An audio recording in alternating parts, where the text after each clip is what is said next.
नमस्कार दोस्तों, हमारे YouTube channel smart prep with me में आपका स्वागत है। मेरा नाम विनायक त्रिपाठी है। दोस्तों, आज की इस वीडियो में हम बात करने वाले हैं सीबीआई के बारे में, केंद्रीय जांच ब्यूरो। तो दोस्तों, ये वीडियो बहुत ही इंटरेस्टिंग होने वाली है। आप बहुत बार ये सुनते होंगे कि सीबीआई जांच हो रही है, सीबीआई जांच करवा देंगे, सीबीआई जांच होने वाली है। लोग सीबीआई के नाम से इतना डरते क्यों हैं? इतना पसीना क्यों छूट जाता है अपराधियों का? सीबीआई में ऐसा क्या है? सीबीआई के पास कितनी शक्तियां हैं? दुनिया में ऐसी कोई और संस्था है कि नहीं है, या फिर दुनिया में कोई और संस्था काम करती है कि नहीं करती है? सीबीआई को कहाँ से पावर मिला है? सीबीआई का गठन कैसे होता है? सीबीआई के कार्य क्या हैं? सारी चीज़ों को हम इस वीडियो में समझेंगे और विस्तार से समझेंगे दोस्तों। तो इस वीडियो में आप बने रहें लास्ट तक।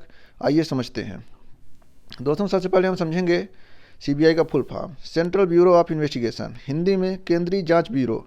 आप स्क्रीन पर देख सकते हैं, इसको नोट कर सकते हैं, कई बार इसके फुल फॉर्म पूछे जाते हैं। अब इसका हम बैकग्राउंड समझते हैं दोस्तों। बैकग्राउंड समझने में हम आपको ये बता दें, ये कोई आज की संस्था नहीं है, ये काफ़ी पुरानी संस्था है, अंग्रेज़ों के समय से चली आ रही है। अंग्रेज़ों के समय जब द्वितीय विश्व युद्ध चल रहा था, तो जो भारत में जो युद्ध विभाग बना था, वहाँ पर जो आपूर्ति विभाग बना था, और ये सब चीज़ों को देखने के लिए बहुत उसमें मान लीजिए कि भ्रष्टाचार हो रहा था, घूसखोरी हो रही थी, तो उसके लिए अंग्रेज़ों ने एक पुलिस बनाई, स्पेशल पुलिस बनाई। तो उस समय से ये स्पेशल पुलिस चल रही है। लेकिन जब विश्व युद्ध खत्म हो गया, इसने अपना इतना संतोषजनक काम दिखाया कि इसको आगे भी इसको जारी रखा गया। दोस्तों, अंग्रेज़ों ने एक और चीज़ दी जो आज भी चल रही है, जो उन्होंने सिविल सर्विसेज को दिया। जो आईएएस कलेक्टर आजकल बनते हैं, वो भी तभी से बनते हैं, वो भी एक सफल काम था, और सीबीआई भी एक सफल। लेकिन दोस्तों, सीबीआई में क्या है? सीबीआई में लूप होल बहुत है। इसमें सबसे बड़ी तो आप ये समझेंगे बात कि ये ना तो वैधानिक है और ना ही संवैधानिक। क्योंकि सीबीआई बनी कैसे, आगे हम देखते हैं इसको। दोस्तों, जब ये सब चलता रहा तो 1946 में भारत सरकार ने एक एक्ट बनाया, दिल्ली विशेष पुलिस अधिष्ठान एक्ट, स्पेशल पुलिस एक्ट था ये। इसी के तहत स्पेशल पुलिस जो आगे चल के सीबीआई बनी। सीबीआई कब बनी दोस्तों? ये 1963 में बनी सीबीआई। आगे हम दिखाते हैं आपको। 1963 में सीबीआई बनी, गृह मंत्रालय के अंतर्गत आती थी, एक संकल्प से बनी ये। संकल्प से बनने में यही है दोस्तों, संकल्प मतलब एक प्रस्ताव से बनी, इसीलिए ये वैधानिक नहीं है, किसी एक्ट के तहत नहीं बनी, किसी संविधान के कानून या आर्टिकल के तहत नहीं बनी, इसीलिए ये संकल्प से बनी। और इसीलिए इसमें इतने लूप होल आ गए। लूप होल का मतलब ये है कि इधर उधर, जैसे कि सेंट्रल गवर्नमेंट ज़्यादा यूज कर लेती है, कभी कभी मिस यूज भी कर लेती है। विपक्षी पार्टियां तो हमेशा कहती हैं कि जो सरकार रहती है, जो सत्ता में रहती हैं, वो सीबीआई का बेजा उपयोग करती हैं, गलत तरीके से यूज करती हैं। लेकिन अभी हम आपको समझेंगे तो लास्ट तक में आप खुद समझ जाएंगे सीबीआई का यूज सही से हो रहा है या अच्छे तरीके से नहीं हो रहा है। तो देखते हैं दोस्तों, इस समय क्या है वर्तमान में कंडीशन। ये कार्मिक मंत्रालय के अंतर्गत आती है। कार्मिक मंत्रालय क्या है? अभी तक आप इसके बारे में शायद पहली बार ही सुन रहे होंगे। आप रक्षा मंत्रालय के बारे में, वित्त मंत्रालय के बारे में और इन सब मंत्रालय के बारे में सुनते होंगे, परिवहन मंत्रालय के बारे में, लेकिन आप कार्मिक मंत्रालय के बारे में पहली बार सुन रहे होंगे। कार्मिक मंत्रालय क्या है दोस्तों? कार्मिक मंत्रालय को इंग्लिश में कहते हैं personal, ministry of personal and training. ये कुछ काम ऐसे देखता है जैसे कि जो लोग सरकारी कर्मचारी हैं, और बहुत सारी चीज़ें हैं। हम एक वीडियो बनाएंगे जिसमें कि सभी मंत्रालयों को डिटेल बताएंगे क्या कैसे होता है। फिलहाल आप इस वीडियो में हम आगे बढ़ते हैं। सीबीआई दोस्तों बनी संस्थानम समिति की सिफारिश पर, इसकी स्थापना संस्थानम समिति की सिफारिश पर हुई। अब इसमें दोस्तों थोड़ा हम आपको और बता देते हैं कि ये काम कहाँ करती है। काम करने में केंद्रीय प्रदेश, ये केंद्र शासित प्रदेश, तो जो केंद्र शासित प्रदेश होते हैं वो सेंट्रल गवर्नमेंट के अंतर्गत आते हैं, और केंद्र सरकार के जितने विभाग हैं। अब देखिए दोस्तों, एक में ट्विस्ट है, एक खेल है कि जो सीबीआई है वो राज्यों में काम तो करती है, लेकिन राज्य सरकार की अनुमति से। बस यही बहुत बड़ा खेल हो जाता है। आप अभी सुने होंगे पश्चिम बंगाल में एक था कि सीबीआई को ही गिरफ्तार कर लिया गया था, तो वहाँ पे यही खेल था, बिना अनुमति के जाएंगे तो गिरफ्तार हो जाएंगे। तो यहीं पे आज हमारी जो संघीय सरकार है, जो संघ है, उसमें यही दिक्कत खड़ी हो गई है। अगर स्टेट में दूसरी पार्टी है, सेंटर में दूसरी पार्टी है, तो यही करते हैं। जब जैसे सीबीआई सेंटर की है, स्टेट में गई, पार्टी अलग है, क्षेत्रीय पार्टी है, तो उसने अपने यहाँ जाने ही नहीं दिया। अब बिना अनुमति के, ये लिखा हुआ है कि बिना अनुमति काम नहीं कर सकती है। तो दोस्तों कुछ लूप होल से हैं जिसमें दिक्कत क्रिएट होती है। अब आगे देखते हैं, थोड़ा आगे बढ़ेंगे, हम इसकी शक्ति के बारे में बात करते हैं। तो इसकी शक्ति कहाँ से मिली? उसी से, स्पेशल पुलिस जो एक्ट था 1946 से, उससे मिली। और दोस्तों ये एजेंसी इतना मजबूत है, मजबूत कहने का मतलब ये है कि जो हमारी नॉर्मल पुलिस है, नॉर्मल पुलिस से सीबीआई पुलिस क्यों अलग है? भाई जांच तो नॉर्मल पुलिस भी करती है, जांच सीबीआई भी करती है, तो लोग इतना क्यों प्रीफर करते हैं कि हम सीबीआई से जांच करवाएंगे? कई बार जो हत्याएं होती हैं, दुर्घटनाएं होती हैं, या फिर रिसर्च करना होता है, तमाम चीज़ें होती हैं, तो उसमें सीबीआई को क्यों लाया जाता है? ये अपनी जो लोकल पुलिस होती है उससे क्यों नहीं करवाते हैं? जो जिनके साथ अपराध हुआ है, जिनके साथ अत्याचार हुआ है, वो भी कहते हैं सीबीआई जांच कराएंगे। जिन्होंने किया है कई बार, तो वो भी कहते हैं कि हाँ सीबीआई जांच करवाइए, मुझे यहाँ की पुलिस से भरोसा नहीं है। तो दोस्तों हमें उम्मीद करना चाहिए या फिर हमें ये आशा करना चाहिए, हमारी गवर्नमेंट को ये सोचना चाहिए कि लोगों का पुलिस पर भरोसा बना रहे, पुलिस की जांच पर भरोसा बना रहे, क्योंकि सीबीआई तो स्पेशल कंडीशन में आनी चाहिए, ये नहीं कि हमेशा सीबीआई को लाया जाए। तो आप ये समझ सकते हैं। फिलहाल हम आगे देखते हैं। सीबीआई सीबीसी की भी मदद करती है। सीबीसी क्या है दोस्तों? सतर्कता आयोग है, मतलब कि विजिलेंस कमेटी है, विजिलेंस कमीशन है कि निगरानी रखता है कोई चीज़ खराब ना होने पाए, कहाँ क्या कैसे चल रहा है, तो इसकी भी मदद करता है। अब थोड़ा आगे देखते हैं, इसका मोटो क्या है। मोटो का मतलब आदर्श वाक्य क्या है? उद्यम, निष्पक्षता, ईमानदारी। इंग्लिश में समझेंगे, इंडस्ट्री, इम्पार्शियलिटी एंड इंटीग्रिटी। दोस्तों विभाग, ये इसी विभाग के अंतर्गत आती है, department of personal and training के अंतर्गत केंद्र सरकार का विभाग है। इसका हेडक्वार्टर, एक इंपॉर्टेंट चीज़, नई दिल्ली में हेडक्वार्टर है, अभी हम आपको दिखाएंगे। ज्यूरिसडिक्शन, ज्यूरिसडिक्शन का मतलब इसका कार्य क्षेत्र क्या है? इसका कार्य क्षेत्र गवर्नमेंट ऑफ इंडिया है, मतलब भारत सरकार जहाँ जहाँ काम कर सकती है वहाँ वहाँ सीबीआई भी काम कर सकती है। इसका मिशन क्या है दोस्तों? मिशन है कि संविधान तथा देश के कानून की रक्षा करना। जो हमारे संविधान में चीज़ें लिखी हुई हैं, जो हमारे कानून में लिखे हुए हैं, उनकी रक्षा करना, मतलब उनका मिसयूज ना होने पाए, इसकी रक्षा करना सीबीआई का काम है। मतलब सीबीआई इन क्षेत्रों में काम कर सकती है। अभी हम कुछ एग्जांपल्स भी देंगे कहाँ कहाँ सीबीआई काम की है, कहाँ कहाँ सीबीआई को लगाया गया है।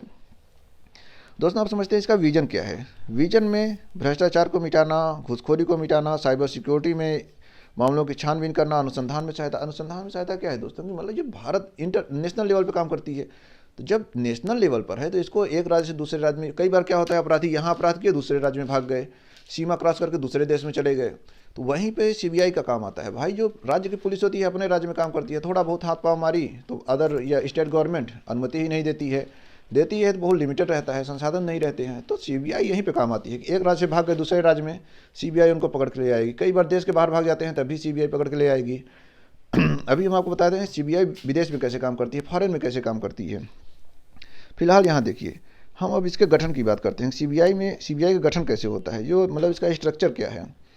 तो जो सीबीआई प्रमुख होते हैं, जो निदेशक हैं, उनकी नियुक्ति कहाँ से होती है, हम आगे समझते हैं। दोस्तों जो सीबीसी एक्ट बना है, तो सीबीसी एक्ट 2003 में ही ये लिखा गया है कि जो इनके कार्यकाल की सुरक्षा है, मतलब इनका जो टेन्योर है वो 2 साल का होगा, मतलब कि नॉर्मल परिस्थिति में इनका टेन्योर बदला नहीं जाएगा, 2 साल तक रहेगा। अगर कुछ विशेष परिस्थितियाँ नहीं आ गई तो हटाने के लिए कुछ उनके नियम कानून है, उसके हिसाब से होगा। और जब ये लोकपाल एक्ट बना 2003 में, तो 2013 में, तो लोकपाल एक्ट में ये बताया गया कि इनकी नियुक्ति कैसे होगी, निदेशक की नियुक्ति कैसे होगी, ये बताया गया। तो इसमें लिखा है कि एक समिति के द्वारा होगी, ये इंपॉर्टेंट फैक्ट है। समिति में 3 सदस्य होंगे, 3 में प्रधानमंत्री होंगे, अध्यक्ष होंगे, विपक्ष के नेता उसमें शामिल किए जाएंगे, और सीजीआई या उनके द्वारा नामित व्यक्ति। इसका क्या मतलब है? अगर चीफ जस्टिस ऑफ इंडिया नहीं पहुंच पा रहे हैं, बहुत सारे उनके पास काम रहते हैं, तो अपनी जगह पर वो किसी और को नियुक्त कर सकते हैं, तो वो उनकी जगह पर काम करेंगे और उसको वैध माना जाएगा। तो ये 3 लोग मिलकर सीबीआई के निदेशक की नियुक्त करते हैं, चूज करते हैं किसको नियुक्त किया जाएगा। और दोस्तों आप समझते हैं इसका कार्य क्या है। कार्य में देखेंगे कि जो सेंट्रल गवर्नमेंट के कर्मचारी हैं, भ्रष्टाचार, घूसखोरी, दुराचार, इन सब चीज़ों में तो नहीं संलग्न हैं, या फिर अपने कार्य के क्षेत्र से बाहर तो नहीं काम कर रहे हैं, इनकी जांच करना। फाइनेंशियल, राजकोषीय जो होती है, या फिर आर्थिक कानूनों की जांच करना कि कौन गड़बड़ी तो नहीं कर रहे हैं इन सब चीज़ों में। और सबसे इम्पोर्टेंट जो पेशेवर अपराधी हैं, मतलब अपराध करना जिनका पेशा ही है, अपराध करना जिनका काम ही है, एक के बाद एक अपराध करते रहते हैं, सीरियल अपराध करते रहते हैं, उनकी जांच करना। और कई बार जैसे कि कुछ संदिग्ध मौत हो गई, कुछ संदिग्ध घटना हो गई, तो वहाँ भी सीबीआई की जांच कराई जाती है। कई बार तो हत्या, रेप, लूट, बलात्कार, इन सब चीज़ों में आजकल सीबीआई का यूज़ बहुत ज़्यादा बढ़ गया है दोस्तों। ये था कि स्पेशल में यूज होगी, लेकिन आज तो नॉर्मली यूज होने लगी है सीबीआई। अब आगे देखते हैं दोस्तों, आगे देखें जो सीबीआई की एकेडमी है, जहाँ इसकी ट्रेनिंग होती है या इस सब चीज़ों की है, तो वो गाजियाबाद में है, यूपी में गाजियाबाद में। अब मैप पे दिखाएंगे आपको, 1996 से चालू है। अब थोड़ा आगे बढ़ते हैं। पहले क्या था दोस्तों कि पूर्वानुमान के आधार पर या फिर कुछ गड़बड़ी रहती थी, सीबीआई जांच में थोड़ी दिक्कत रहती थी। लेकिन आज की डेट में क्या है दोस्तों कि सीबीआई कहीं भी जांच कर सकती है, कभी भी जांच कर सकती है। इसके लिए कोई अनुमति, पूर्वानुमति या इन सब चीज़ों की जरूरत नहीं होती है। बस एक ही कंडीशन है, जब राज्य सरकार की अनुमति लेनी पड़ती है, अदरवाइज इसको अनुमति की ज़रूरत नहीं पड़ती है। अब दोस्तों इसको आगे देखते हैं। इसके जो पहले निदेशक थे वो थे डीपी कोहली। अब डीपी कोहली पहले निदेशक थे, इसको आपको याद करके रखना चाहिए, क्योंकि ये फैक्ट इंपॉर्टेंट हो सकता है। अब थोड़ा आगे बढ़ते हैं दोस्तों। अब एक इंटरपोल संस्था के बारे में आप शायद सुने ना होंगे, या फिर सुने भी होंगे तो ज़्यादा जानते नहीं होंगे, जो भी हो, लेकिन हम यहाँ आपको इसकी टेक्निकल जानकारी दे देते हैं। इंटरपोल क्या है दोस्तों? इंटरनेशनल पुलिस है एक तरह से, ये पूरी दुनिया में काम करती है ये पुलिस। इसका हेडक्वार्टर लियोन में है, फ्रांस। इसको हम हिंदी में भी लिख देते हैं, जैसे कि हमारे व्यूअर्स को दिखने में दिक्कत ना हो लिखने में। इसको हम लिख देते हैं हिंदी में भी, लियोन, ये फ्रांस में है, यहाँ इसका हेडक्वार्टर है। अब देखते हैं दोस्तों आगे। सीबीआई जो है भारत में इंटरपोल की एजेंसी है, सहायक एजेंसी है। इंटरपोल पूरे विश्व में काम करती है और उसका सहायता करती है भारत में। मतलब भारत से अगर कोई जानकारी लेनी है तो सीबीआई उसकी मदद करेगी। जैसे मान लीजिए कोई फॉरेन का अपराधी भारत में आके बस गया, भारत का अपराधी कहीं और चला गया, तो वो सीबीआई के अंडर में आएगा कि भारत में वो ढूंढ के देगी, ढूंढ के बताएगी, उसकी छानबीन करेगी। तो ये काम सीबीआई का है भारत में। इंटरपोल की एजेंसी है। इंटरपोल दोस्तों इंटरनेशनल पुलिस है, पूरे विश्व में काम करती है। कुछ देश बचे हुए हैं, ज़्यादातर ने इसको एक्सेप्ट कर लिया है। तो इंटरपोल जैसे हमारे यहाँ से नीरव मोदी या फिर जो मेहुल चोकसी या फिर और लोग जो भागे हुए हैं, जैसे विजय माल्या लोग भागे हुए हैं, तो उनकी जांच करना, उनको पकड़ना, उनकी जानकारी इकट्ठा करना इंटरपोल की मदद से। अभी हम दिखाएंगे कि नोटिस जारी की जाती है, वो क्या होती है। तो ये सब चीज़ें सीबीआई के माध्यम से होती रहती हैं कि इंटरनेशनल लेवल पर अगर हमारा कोई अपराधी भाग गया फॉरेन में, तो वहाँ भी उसको जाके पकड़ सकते हैं। तो एक तरह से ये बहुत अच्छी संस्था है इंटरपोल, क्योंकि सामंजस्य बनाए रखती है दुनिया में। नहीं तो कोई अपनी सीमा में जाने ही नहीं देगा। बहुत उसमें मतलब कि जाने में बहुत परमिट लेनी पड़ती है। तो अपराधी ऐसे तो आराम से रहेंगे, एक देश से भाग के दूसरे देश में चले जाएंगे। तो इसके लिए भी व्यवस्था की गई है। तो ज़्यादा टेंशन लेने की ज़रूरत नहीं है, सारी चीज़ें अपनी जगह पे हैं। सीबीआई भी काम करती रहती है। फिलहाल आगे देखते हैं। ये जो आप देख रहे हैं ब्लू कॉर्नर नोटिस, दोस्तों ब्लू कॉर्नर नोटिस क्या है? ये इंटरपोल जारी करती है। अभी हम आपको दिखाएंगे और सारी नोटिस जारी करती है। तो इसमें क्या है, जो लोग अपराधों से संबंधित हैं या फिर जिनकी पहचान नहीं हो पा रही या फिर उनकी जानकारी इकट्ठा करना है, तो उनके लिए ब्लू कॉर्नर नोटिस जारी कर दी जाती है। जहाँ भी रहते हैं, इंटरपोल की संस्था है या इंटरपोल की कोई एजेंसी है, तो उनके बारे में जानकारी इकट्ठा करती रहती है। इंटरपोल की एजेंसियाँ पूरे विश्व में है दोस्तों, भारत में उसकी सीबीआई है। आप याद करके रखिए इस चीज़ को। अब आगे देखते हैं। हम आपको थोड़ा दिखाते हैं कि नोटिस के कि किस तरह कितने तरह की नोटिस होती है। एक होती है रेड नोटिस। जब विजय माल्या भागे थे या नीरव मोदी, मेहुल चोकसी ये सब भागे थे, तो आप देखे होंगे उसमें एक नोटिस चलती थी इंटरपोल की कि रेड नोटिस जारी हो गई है, ब्लू नोटिस जारी हो गई है, ऑरेंज नोटिस जारी हो गई है। तो आप नोटिस के बारे में आज यहाँ जान लीजिए कि वो नोटिस क्या होती है। दोस्तों अगर रेड नोटिस जारी हो जाती है तो इसमें थोड़ा हम आपको इसको हटा के दिखाते हैं, सही से दिखेगा। यहाँ दोस्तों जो रेड नोटिस है, ये अभी थोड़ा काम नहीं कर रहा है, हम आपको बताते हैं। इसमें देखिए दोस्तों, इसमें जो रेड नोटिस जारी की जाती है, तो इसमें क्या है कि जो इंटरपोल के सदस्य देश हैं या फिर उनके जो ट्रैक करने के लिए, गिरफ्तार करने के लिए एजेंसियों को अनुमति देना पड़ता है, उसके लिए इन सब चीज़ों को जारी किया जाता है। और प्रत्यार्पण के लिए भी कार्रवाई जब की जाती है तो वो भी रेड नोटिस के तहत की जाती है। आगे हम देखेंगे येलो नोटिस। इसमें क्या है कि जो नाबालिग हैं, खो गए हैं या फिर चुरा लिए गए हैं या फिर उनकी ट्रैफिकिंग हो रही है, तो उसके लिए येलो नोटिस जारी किया जाता है। ब्लैक नोटिस, जैसे कोई अज्ञात शव है, कोई मर गया है, उसकी पहचान नहीं हो पा रही है, तो उसके लिए ब्लैक नोटिस जारी किया जाता है। और भी बहुत सारी नोटिसें नीचे लिखी हुई हैं, आप इनको ध्यान में रखिए। एक ऑरेंज नोटिस है। इसमें क्या है, किसी व्यक्ति, घटनावश या प्रक्रिया को सार्वजनिक सुरक्षा के लिए गंभीर या आसन्न खतरा मतलब कि भविष्य में खतरा हो सकता है के लिए मानकर चेतावनी जारी करने के लिए जारी की जाती है। तो आप इसको पढ़ लीजिए, अच्छे से आपको समझ में आ जाएगा। आगे हम देखते हैं दोस्तों, आगे बढ़ेंगे। हम आपको भारत का मैप दिखाते हैं। यहाँ हम जूम करके आपको ये बताना चाहते हैं कि यहाँ जो भारत का जो मैप है, इसमें जो हेडक्वार्टर है न्यू दिल्ली आपके सामने लिखा हुआ है, यहीं पे सीबीआई का हेडक्वार्टर है। उत्तर प्रदेश दिख रहे हैं, उत्तर प्रदेश दिख रहा है। यहाँ पे जो गाज़ियाबाद है, यहाँ पर इसकी एकेडमी है गाज़ियाबाद में, और ये दिल्ली है, ये हेडक्वार्टर है। तो आप इसको जान के रखिए। मैप देखना बहुत ज़रूरी है दोस्तों, मैप के बारे में जानना भी बहुत ज़रूरी है। अब आगे बढ़ते हैं। यहाँ आप देख रहे हैं ये सीबीआई का हेडक्वार्टर है, नई दिल्ली में है, जिसके बारे में अभी जो जगह दिखा है वहाँ पे ये सीबीआई का हेडक्वार्टर है। देख सकते हैं कितनी बड़ी बिल्डिंग बनी हुई है। तो आप इन सब चीज़ों को दोस्तों जान के रखिए सीबीआई के बारे में। हम उम्मीद करते हैं आप सीबीआई के बारे में इन चीज़ों को समझ चुके होंगे, जान चुके होंगे सीबीआई क्या है, कैसे काम करती है, इसका गठन कैसे होता है, कब इसकी स्थापना हुई, शुरू कब से हुई, और केंद्र सरकार इसका यूज़ क्यों इतना ज़्यादा करती है, आप जान सकते हैं। अब ये हर मर्ज की दवा बन चुकी है। कई बार केंद्र सरकार लोग कहते हैं कि लोगों को परेशान करने भी सीबीआई जांच करवा देती है। कई बार कुछ निकलता है, कई बार 4-4, 5-5 साल तक जांच चलती रहती है, लेकिन कुछ उसमें निकल कर नहीं आता है।